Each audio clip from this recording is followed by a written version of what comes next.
So this video picks up where the last one ended. Building this massive, very expensive pantry cabinet. There's a playlist if you want to catch up on the past episodes. I'll link that in the description. Anybody who is in the home services industries needs a way to manage their business. As you know, I recommend Jobber. The 2025 Jobber Summit is on March 5th. There's a lot of industry experts that will be speaking at the Jobber Summit. I'll be tuning in virtually. I suggest you do the same. We're going to have a live stream after the Jobber Summit and discuss. I'm going in with an open mind. I want to hear what they have to say and what their real strategies are to help small businesses. I'll put a link down in the description. You can get 20% off Jobber and access to the Jobber Summit. Again, that link's in the description, and the Jobber Summit is on March 5th. That means you shaved it right down the middle. Sometimes, if you're off, you'll have a little flat sliver on the side you're off on.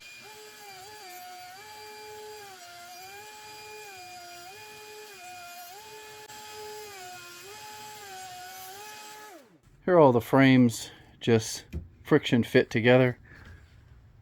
You can see how they look.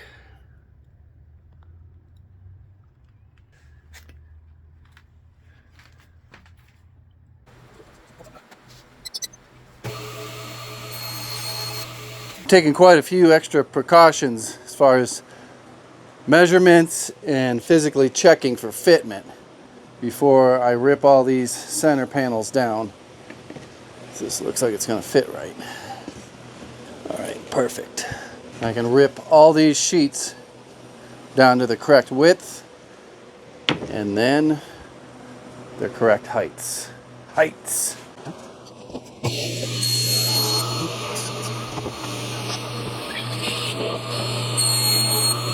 25 and 5/8, 20 and 5/8, and 33 and 1/8. I did all these measurements last night. Do I trust them or do I remeasure everything? I think we have to remeasure. Kick off the furnace. Let's get nice and toasty in here. 33 and 1/8, 33 and 1/8.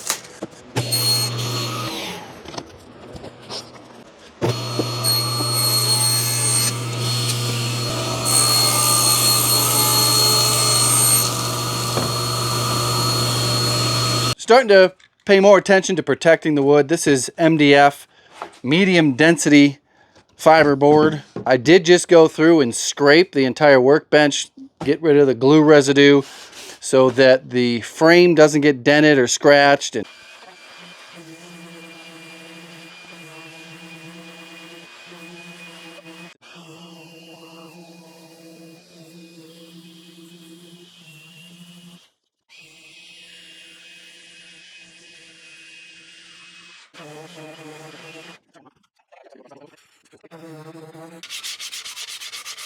So I'm going to be sanding for quite a while. Even at the speed of light, it's probably boring to watch. So we're just going to skip to when all this is done and we get to glue up the doors.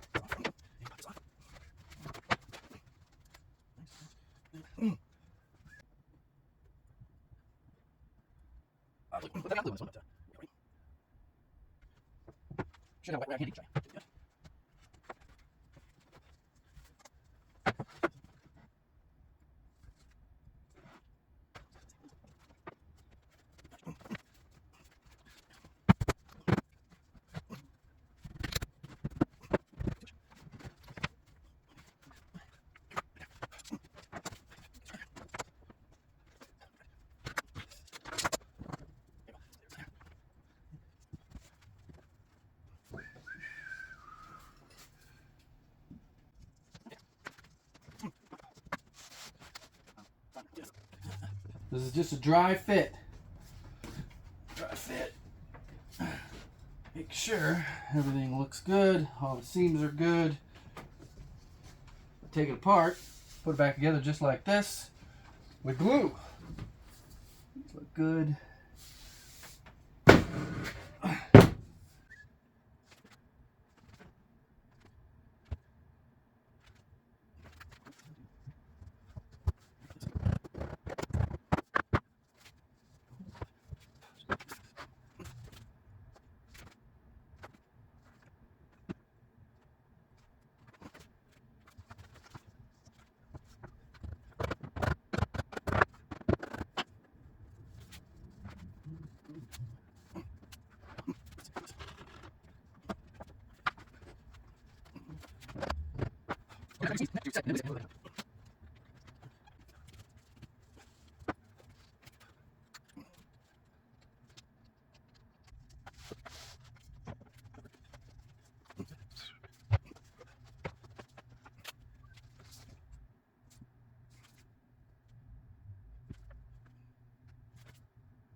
Everything is still loose in place.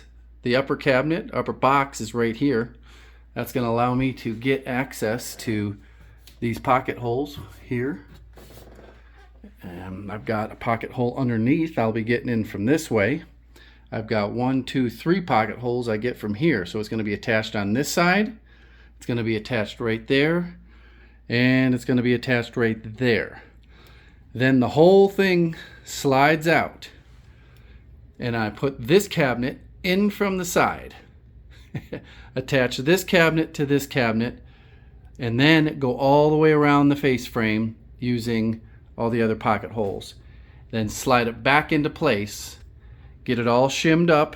You can see quite a few shims under here. Actually, yeah. Not as many. I've been up and down quite a bit. And then you can see I'm using the Biesemeyer face frame clamps. We'll use those again. And then it'll be kind of business as usual.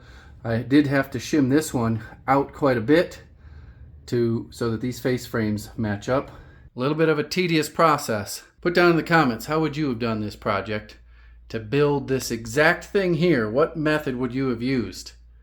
You can see how this cross piece is exactly in line with that cross piece. This one is exactly in line with that. And down on the floor, this is exactly in line with that. And the doors match this exactly. This door matches this exactly. And spacing between all the doors is perfect. These cabinet doors I built about 5 years ago. This is the upper cabinet. This is the lower cabinet. I've got to cut them down. It's going to be very hard to explain of why I'm cutting everything down. So you're just going to have to wait a few more minutes to when I go put these all in and can explain the spacing. Just trust me. I wanted to bring you in close and we can review my cabinet building skills, I guess, or the longevity of my methods. These are about 5 years old, and I thought I'd give you a close-up. They're a little worn on the outside, dirty, basically just dirty. The inside looks practically brand new. These are just some stains and stuff. This is why I would never put white cabinets in my own house. Everything stayed together real nice. This side is the outside, a little more beat up. You can see I don't know if that's going to show up on camera, but got a lot of splatters and scuff marks and whatnot on it. Let's take a look at this one over here. This is the upper one. So this one has a little bit less damage. This one was down low. So if you're carrying something through your kitchen or whatever, grocery bags, that's getting hit. This is the upper one, and it doesn't look bad at all. Of course, I'm looking at this through the viewfinder, and it's not really picking much up. It just looks white. Let's get to taking all these hinges off, handles off, and cut them down. I'm going to be using just a regular screwdriver. Want to make sure I don't screw these up. Don't want any dents. I don't want to have to fill anything. I just want to be able to zip these ends off by 1/8 at this end, 1/8 at this end, and this end. Sand and paint.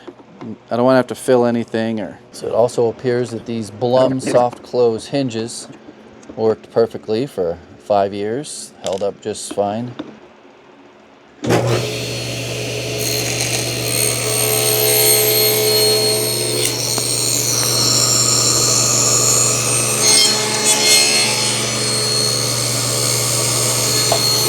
Blade wasn't up high enough.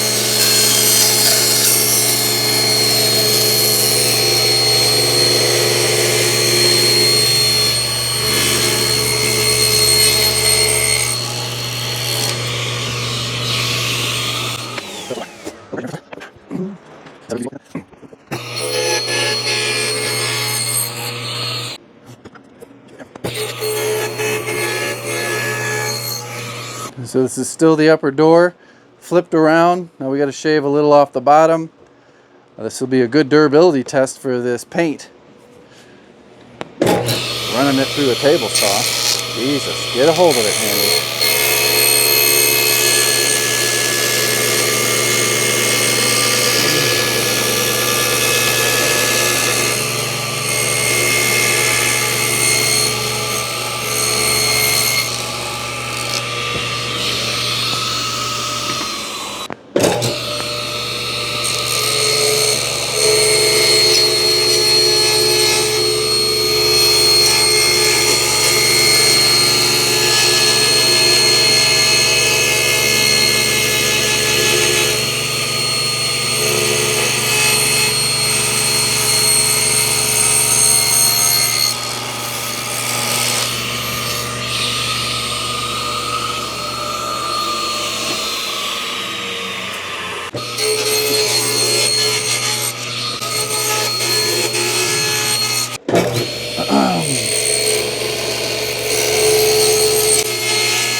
These are the sides that ran through the table saw, face down. Got little rub marks there, that's to be expected. But overall, these things are pretty durable. This white lacquer. I'll catch back up with you once all the sanding's done and I'm ready to start painting. The goal is to at least get these existing cabinets back to their original state, hardware put on them. Well, they'll have to cure overnight, but in the morning I want to be able to take these two out of here and then just focus on the new ones. It's time to give you an in-prog update. It's late. I tend to work late. I've got this one is 90% ready for paint. That one's ready for paint. The back of this door, don't want to be touching it with sandpaper. The back is good on this upper. The old lower is all done. I just finished the second coat. So you gotta do the back sides, front side. Gotta go over them with a fine-tooth comb to make sure that they're perfect. All right, that's the update. I've been wearing this thing all night long because I spray and then I come over here and do some sanding, go spray. Coat number 1. Most of this is gonna get sanded off. It'll give you an idea of what you're working with and if you gotta fix anything. Right here, I can see that, let me see if I can get the glare. I believe that's where the sticker was, and I used a razor blade to try to get it off. You can see those lines. So that'll have to get all sanded down, filled. Got a little something there. This wood grain I'm not too worried about. That'll all get covered up with paint and sand, painting and sanding. Overall, not too bad.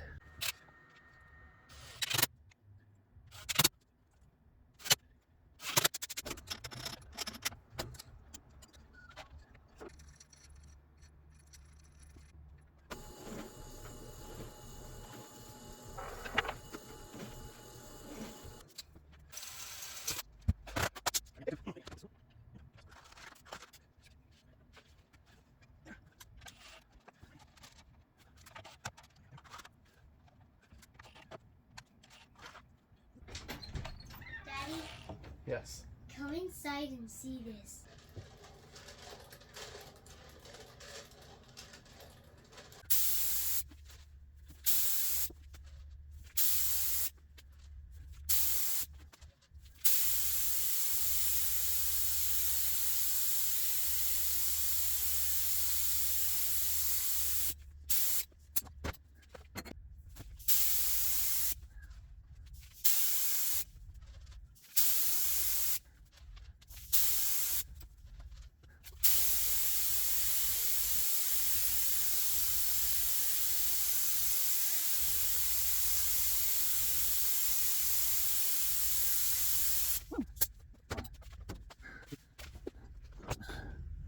So this coverage looks pretty good.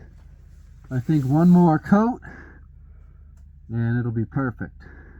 So I'll let this flatten out, keep it cool in here. Then maybe kick the heat on for a few minutes and then come put the last coat on. It's one of the last phases, and that is drilling for the hinges. And you got to take a good look at your door so that you have the best sides facing out and visible, like even the top edge here. When it opens, some of these will never see the light of day. The top cabinet, that top edge will never be seen. Same thing with the bottom. So you want to pick the best of the best to be seen. This is the Craig jig for drilling these, call them European hinges for some reason, or they're also called face frame hinges. This is 1 1/4 inch overlay. This part attaches to the face frame. This part gets recessed into the door. The jig has a bunch of different settings on it, but I have it set up for the most commonly used hinges. Set it at a number 3 here, 3 millimeters. I believe that's the offset from the edge of the cabinet door in to the edge of your hole.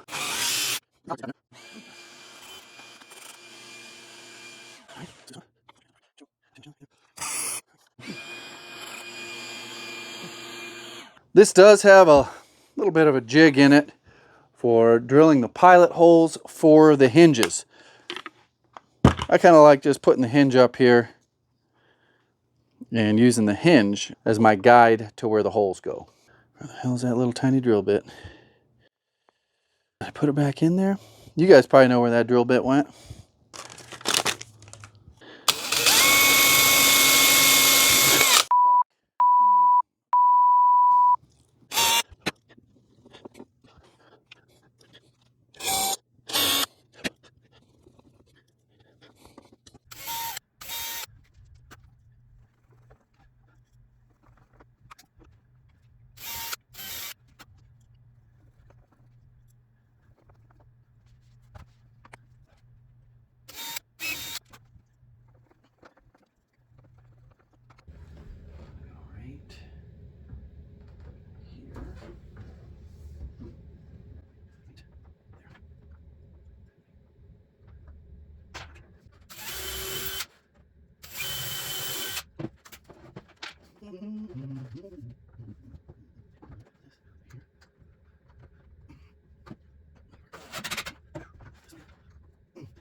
That perfection.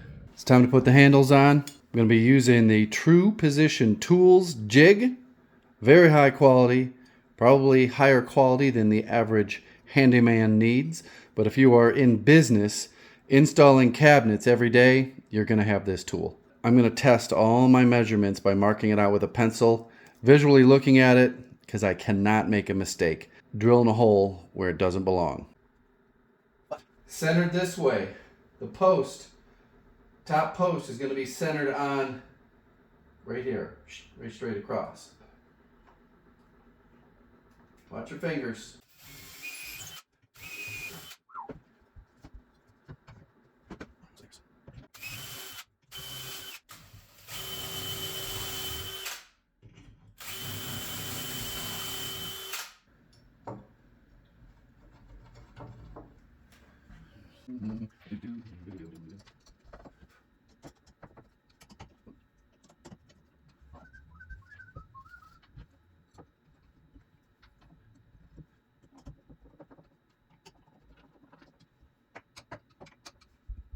Nice. Oh, yes. Oh, yes. So good. Oh, yes. So good. Thanks for watching this video series. I'm going to end it here because it's getting just too long. There are a few portions that I left out. I had to pull the old toe kick off, make new custom painted toe kick. I had to drill all the holes in the sides of the cabinet for the shelf supports. I may put that up on Patreon if you're interested. That'll be linked down in the description.